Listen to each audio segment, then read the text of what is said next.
Salutations and greetings. Welcome to the John Clave headquarters. Today, we're going to be discussing a condensed version of the entirety of Halo's lore. Let's get right into it. Now, first, we have around 122,000 BCE. We have the expansion of the Ecumene, which is the expansion and beginning of the Forerunner Empire. Now, they kept expanding. They became a grand empire alongside the humans. Early humans were also a powerhouse on the galactic scale. Well, the creators of the universe, also referred to as the precursors, were found out, and they had this thing called the mantle of respect, which they laid upon the most responsible race to take care of all the others.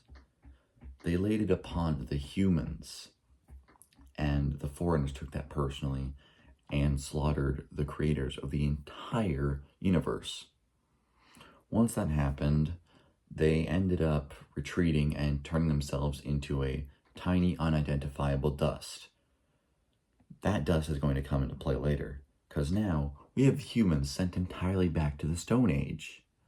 Well, these humans find the dust and start feeding it to their dog-like creatures. And through centuries and centuries of development, they start developing mutations. And then the mutations spread to the humans. And then the first flood outbreak happens. And really, that's bad. So the Forerunners deploy massive defenses on huge scales across the galaxy to try to shut down the parasite spread. Well, they realize they can't combat the parasite. And so they construct these large ring donut-shaped planet things called halo rings.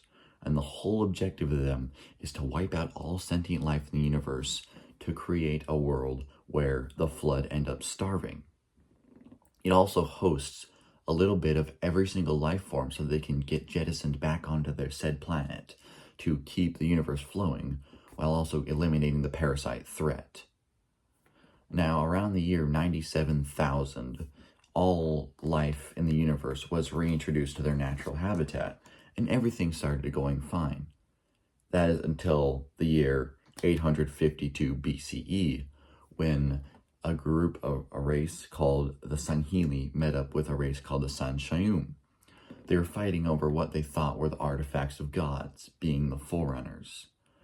Well, eventually they decided to bond together to form a sort of covenant of species, if you will, and they became known as that, the Covenant. Well, they started gathering other groups. They gathered these small, weak creatures called the Ungoi, used as cannon fodder. These creatures called Kigyar, which were excellent snipers, had great eyesight and bird-like attributes. They also recruited the Jiralhane, which were large, gorilla-like, brutish creatures. And they recruited the Yanmei, which were large, bug-like drone creatures. And the Hunters, which are truly called the Lekgolo, are personally my favorite. It's between them and the Sanhili, and they're a colony of small worms forming a large body. And the more worms that join together, the smarter total intelligence the creature gains. Really interesting. Well, in the year 2525, the Covenant has first contact with the human race on the planet of Harvest. Well, that doesn't go well for them, and it gets absolutely obliterated, for the most part. And the humans don't know how to respond. Well, the humans are losing the Human Covenant War, and in the year 2552, pretty far into the Human Covenant War, a planet known as Reach, which is the home of the Spartan program, was glassed. And here's interesting. The Spartan program was actually not meant to combat the Covenant, but it was actually meant to combat insurrectionists. There's actually 4 phases, but we're only going to be discussing 3 because the 4th one was made by 343 and we don't like them. The first generation of Spartans were not physically enhanced, but they had a sort of mech suit. It was a prototype, if you will. Spartan 2s were the best version. They were kidnapped children of the age of 6 around the universe, picked for their specifically perfect genetics. And they were trained vigorously throughout the years of childhood up into young adults and then put into the front lines. Master Chief, John 117, the protagonist of the Halo series, actually happens to be a Spartan too. And maybe the best, most overall best. He's not the best at one thing, but he has luck on his side. Then there's Spartan 3s, which are a lot more expendable and easier to afford armor-wise and just augmentation-wise. Now, knowing that, after the fall of Reach, we had a small team of Spartan 3s known as Noble Team, who were slowly cut down one by one through the events of Halo Reach, and eventually got Cortana onto the Pillar of Autumn, which will come into play later. The Pillar of Autumn, with its captain Jacob Keyes, took off from Reach as it was being glassed and did a slip space jump across the universe as far away as it could and divert the Covenant away from Earth. What they didn't know is they accidentally jumped and came right into contact with Alpha Halo, the first Halo ring. Once that happened, they touched down due to the fact that the Pillar of Autumn was attacked by multiple Covenant CCS-class battlecruisers. At that point in time, the Master Chief touched down alongside the rest of the crew that survived and continued to fight his way across the ring. Keyes was captured and was rescued later, and the humans set up a forward operating base and set up multiple strike teams back to the Autumn and such. Eventually, they got some information from a Sangheili prisoner that there was a weapons cache in a swamp nearby. So Keyes took some squads down to the swamp and decided to check it out. He went missing. Every single person in that squad went missing. And so they sent the Master Chief in, and he went and investigated and found out that it was in fact the millennia-old parasite which had been released, the Flood, and they were on the ring, everywhere. Now, this small monitor of the ring named 343 Guilty Spark, which is actually the condensed spirit or soul of a human into a foreigner construct, took Master Chief into this location called the library. I believe each ring has one, and has this thing called the activation index, which is crucial to activating the halos. So Chief fights his way through the library, already fought his way through the control room, then fights his way back, only to realize that he was tricked. You see, the UNSC didn't know that Halo was a weapon. They thought it could stop the Flood, not kill every living thing in the universe. After attempting to stop Spark, he made his way back to the Pillar of Autumn, overloaded the reactors, and blew up the Halo ring. And that's just Halo 1. The second game picks up where it shows the events of Halo 1 affecting the Covenant. We see Thelvidam, the shipmaster or fleet master who was assigned to capture the Halo ring, being marked for his failures and becomes an arbiter. The arbiter was once a mantle of respect among the Covenant, but until about 400 years or so, I believe, before the events of the Covenant, an arbiter turned heretical and declared the Covenant a lie. Which it is. And so he got killed, and now the mantle arbiter is known as a disgrace among the Sangheili. He gets sent on a mission to eliminate a heretic who is spewing the same nonsense, and successfully does so. Meanwhile, Master Chief is dealing with a threat of the Covenant on Earth.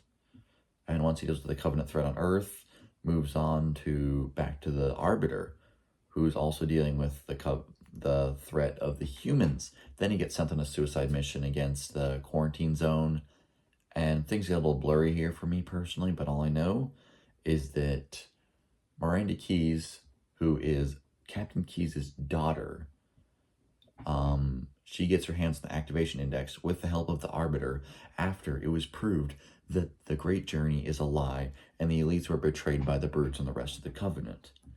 The Hunters, the Lekgolo, and alongside the Ungoi, chose to back up the elites for the most part and fight back against the Great Journey. But then a UNSC ship, Miranda Keyes', in amberclad, crashed onto High Charity and began spreading the Flood infection. Once that happened, Master Chief had to speed out of High Charity as fast as he could, while Arbiter met up with Sergeant Johnson, who was one of the sergeants from the first Halo ring, and successfully made it out. He was actually in Captain Keyes' squad, which was attacked by the flood. And they fight their way into a facility filled with brutes. Sergeant Johnson, Miranda Keyes, and the Arbiter successfully make it in, form an alliance, and take down Tartarus, who is the current brute chieftain, along all his lackeys, with the help of some Sangheili allies. Acquire the activation index and stop the firing of the Halo ring, which is a good thing. The game ends off with Cortana having to be left behind in the Covenant City of High Charity with the Gravemind, and Master Chief making it aboard the Dreadnought, which is a Forerunner artifact ship powering the entire Covenant City of High Charity. He makes it there, makes it back to Earth. Halo 3 picks up around there, and in Halo 3, you find out Master Chief is somehow crash landing back on Earth. I don't really understand the correlation personally, but he lands down on Earth, and he still doesn't have Cortana, and he meets up with some members of the UNSC and deals with some brutes, finds out some of his teammates have been captured. Sergeant Johnson was apprehended by a brute chieftain, goes there, takes him out, meets back at Sierra 117, and discovers that it's been invaded by the Covenant. Prophet of Truth declaring his propaganda and whatnot on the main screen. Very bad stuff. And then more bad stuff happens because they found the Ark. And so they travel through the Ark, take out what they can, try to take it back, and fight some scarabs at some point, which are large mechanical creatures formed of like Golo worms. Very fun to fight in the Halo games. Now, once back at Earth, he meets up with some soldiers and some workers, fights his way through some Covenant in a working facility, and shuts down the anti-aircraft turret, which is stopping the UNSC fleet from moving in. Once that happens, though, Covenant cruiser, overtaken by the flood, was crash-landed in the continent of Africa, near the Tsavo Highway, I believe. And so the flood commenced, and you had to fight through. Master Chief and Arbiter fought their way through the flood in this abandoned facility, through all the horror, and made it to the crashed Covenant ship and acquired Cortana. Once that was done, Master Chief and Arbiter made their way back to the ring on the Ark, I believe. This part's still a little blurry to me. Take this with a grain of salt, if you will. And made it to the facility to deactivate the Halo rings. And Sergeant Johnson was there alongside them as well. And unfortunately, this is somewhat of a spoiler, but Sergeant Johnson goes to turn the Halo ring off, and 343 Guilty Spark, understanding what he meant, killed him. And once that happened, Master Chief has a little mini boss fight with him, and you have to get off the ring, because now it's actually going to blow up. So you take your Warthog and blast your Warthog around the ring, make it to a ship, and fly off. It's in amberclad. And the game leaves a cliffhanger where Master Chief goes into cryostasis, leaves Cortana at the pedestal, and closes with a memorial to all the lives lost in the Human Covenant War, and a true alliance forged between the Sangheili, the remnants of the Covenant, and the humans. Now you're probably getting to start nagging me, what about Halo 4? What about Halo 5? Halo Infinite? No. I don't like Halo 4. I don't like Halo 5. And Halo Infinite is mediocre best, in my opinion. Halo 3 ODST isn't that big story-wise, in my opinion. But we're not going to talk about the 343 games. Well, that's all for today, and I hope you enjoyed the video. Goodbye.